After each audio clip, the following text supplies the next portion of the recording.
thought I would give a review of my Vfr1200f. It's a 2010 model. It's a little bit dusty, but it's good enough to give you a little review on it. It's listed as a, I mean, they call it a 1200f, but it's actually 1237 cc's. Advertised horsepower is 170 horsepower, and the advertised torque is 95 foot-pounds of torque. So it's a pretty substantial, as far as power.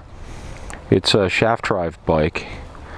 It has an excellent drive shaft system on a single-sided swing arm. It almost looks like a car tire you can bolt off. I haven't tried to take that off without, I think you actually still have to move the exhaust out of the way to get the tire out. It's a 190 tire.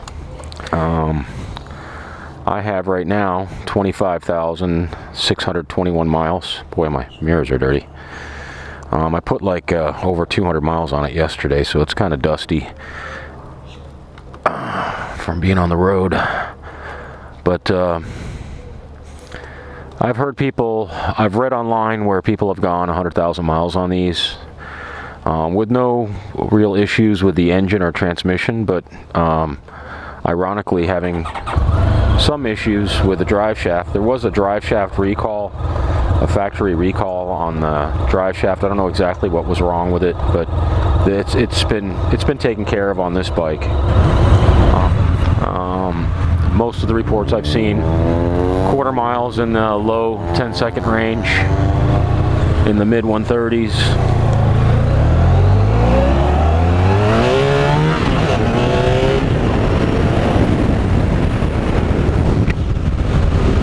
It weighs about 585 pounds with fuel, so it's a heavy bike, but it doesn't feel like it.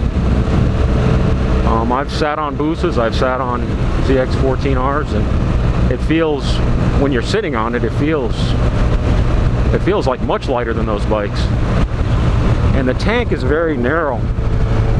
It's a 76-degree V4, and they Siamese the two rear cylinders together closer, so that you get this thin midsection. I mean, you get where the back where the gas tank is, they're able to make it very, very slim. So shorter people will have a lot easier time touching the ground because you don't have the tank to splaying your legs out, so the seat, it feels firm to the touch, but it's actually pretty comfortable when you sit on it, or at least I find it very comfortable. I can ride this for an hour. I mean, I was actually trying to test my comfort level on it on a trip yesterday, and you could ride this thing for an hour and have absolutely doing like 70 to 90 miles an hour on the freeway, on the highway.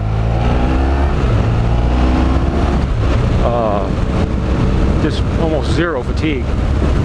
The only fatigue I felt was my legs, because they are in the same position for so long, but it wasn't an uncomfortable position. The handlebars aren't clip-ons. They're raised up just a couple inches, if you can see right there, and the foot pegs are just a little bit rearward. So it has a little bit more of a sporty stance than, say an FJR or a Concourse. But this is like a little bit more of a sporty bike. I mean, if you want something that has a little bit more power and handles a little bit more nimbly, this is a pretty damn good choice. One of the reasons why I went with it. Plus, if you get it with the cases, they're beautiful cases. They're smaller. They're about 3/4 the size of the Concours and FJR styles, and they won't fit any of my full face helmets in there. I know that's like almost like a requirement that the cases should be able to hold your helmet. They don't fit mine, but almost. I mean, it's close, but it just won't do it for, I guess, my big head helmets just don't work with those bags. But they are beautiful. They're super easy to take on and off. If you click on my channel, you'll be able to, I actually show how easy it is to take them on and off, and what they look like and how to use them.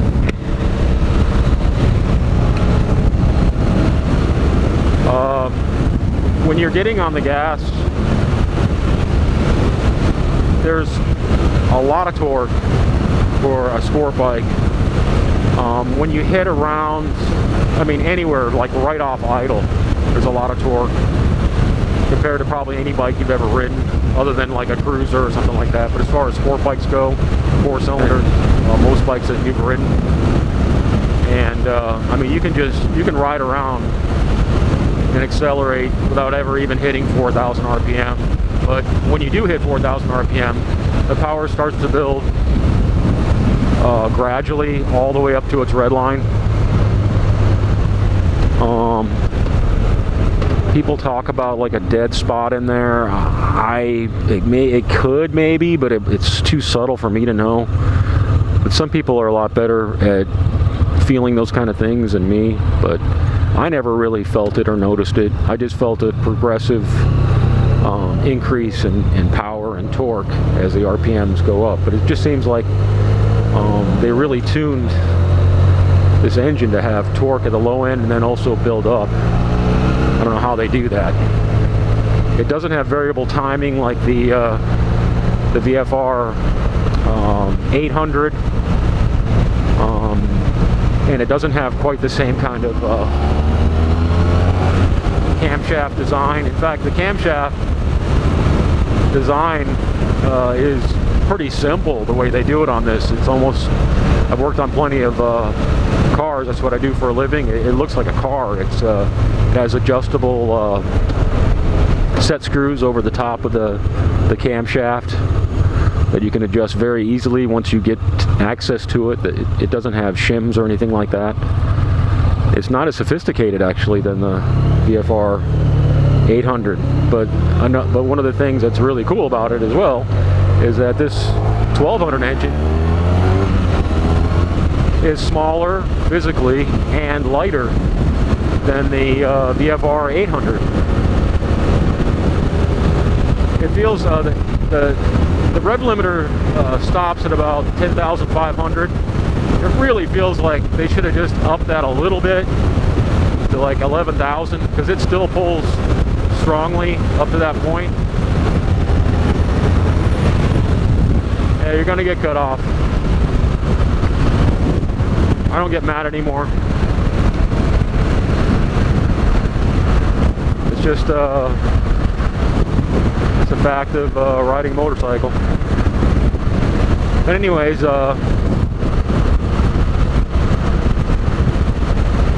it's comfortable enough to do an hour or so riding with almost zero discomfort.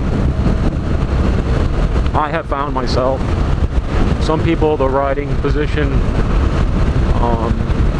is a little bit, I mean, it is more aggressive, like I said, than some other sport tours.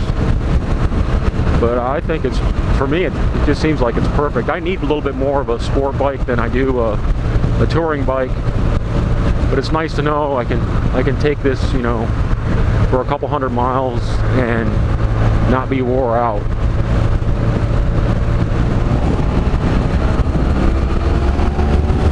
Or fatigue too much. The windscreen, I'm getting hit with some air just about where the bottom of my helmet hits. Your entire, I mean, the whole entire midsection is pretty well protected. And it even seems like whatever air is hitting the helmet is somewhat diffused a little bit. I don't know how to explain that. And like maybe the top of your head is just getting, you know, getting hit. So It doesn't have any adjustable screen. They make aftermarket ones, but from what I understand, if you get those, then that wonderful weight balance you get from the wind hitting your chest, holding your weight off of the handlebars, goes away. So you're going to get a little bit more fatigue because you're going to have more weight on your wrists. So I actually thought about getting it, but when I read that, I was just like, you know what? The wind ain't that bad, and if I wanted a full screen, I should have bought a different bike. You know, that kind of thinking I had in mind. So the exhaust note is with the stock exhaust. I'm not going to say that it's stirs emotion. You know what I mean? It's kind of bland, and it's kind of a little bit different. I heard somebody say it sounds like a two-stroke engine, and I guess, yeah, in a way.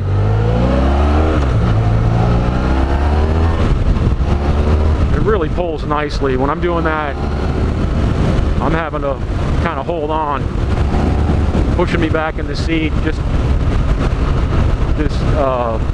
jacking the throttle like a quarter turn. That's what's really enjoyable about this bike. You don't have to rev it up, although it's more than happy to do that. It's got fantastic balance. I'm doing like 2 miles an hour, and it just wants to just completely stay up without, you know, you could just feel that the balance is good. Center of gravity's low.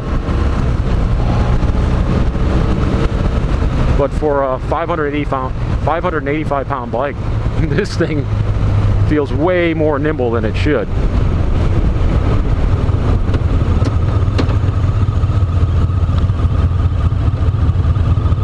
So I'm gonna be, it's getting dark, so I'm gonna be heading back here. But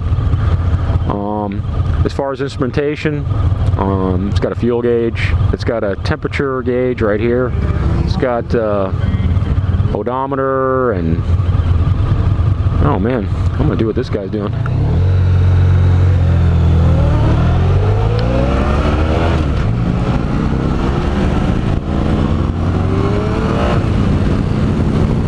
Street glide, 103 street glide.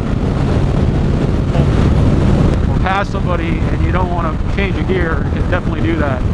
You know, in 6th gear, it's amazing how good this thing pulls in top gear without having to downshift. At, you know, at 4,000, 5,000 RPMs, it pulls. It just pulls you in top gear. Getting back to the bike, engine heat. There is like zero heat coming off this engine. They have this really weird kind of air vents here, and it just does not get hot. You don't feel the temperature of the engine. And I live in a hot climate, so let me tell you, if there was any kind of heat, I would feel it. It would be even more annoying than how hot it is down here. Cooling fans come on. Maintenance is supposed to be incredible on this. They say every 8K to change the oil, for instance. I'm going to change my oil and have been changing my oil more often than that. But yeah, you know, sure enough, when you look in the sight glass, the oil still looks clean. It's got a sight glass for the oil level. And it's, I tell you, I've been very, oh, I wanted to tell you about the braking. The braking, it has ABS, and it's got combined braking, but it's one of those rare systems of combined braking where it works really good. You don't really notice it. I don't really separate the front and the rear brakes, but I do use both brakes all the time. I'm a cruiser rider, so I'm used to using my rear brakes and count on using my rear brakes to stop faster. So, but yeah, when you hit the rear brakes, it applies, I think, 4 of the pistons in the front, I believe 4 or 6. Oh, look at that beautiful sunset. So, I think I put in everything I can think of about this bike. see a lot of people out there riding. It's so beautiful out.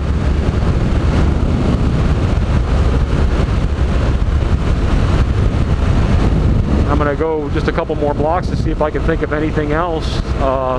The stock headlight, I don't even need to change it, the bulb or anything.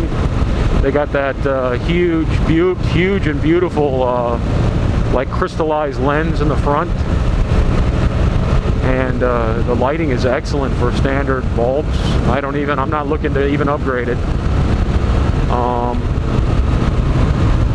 It doesn't have a conventional helmet lock to lock your D-ring in. Wish it had that. I'm like, my God, you should have that on this bike. It does have a steering lock, of course. That's built into the key when you turn the key off, like a lot of bikes out there. Man, I don't know what else to tell you guys. It stops insanely good. It handles way better than it should for how heavy it is. Gas mileage is not great, 30 to 36. Range is not great.